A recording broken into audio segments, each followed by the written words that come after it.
Agad na rumisponde ang mga tauhan ng Police Station 1 ng Baguio City Police Office sa isang tawag mula sa 911 upang iligtas ang umano'y isang pasyente sa Ferguson Road, Barangay Fairview, lungsod ng Baguio noong Oktubre 13 ng taong kasalukuyan.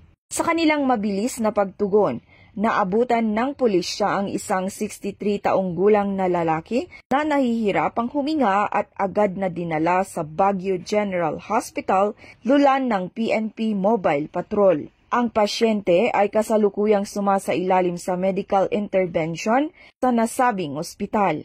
Ang agarang pagtugon ng mga tauhan ng Baguio City PNP ay patunay sa walang patid na dedikasyon ng PROCAR na magsilbi at protektahan ang komunidad ng may malasakit sa anumang oras ng pangangailangan.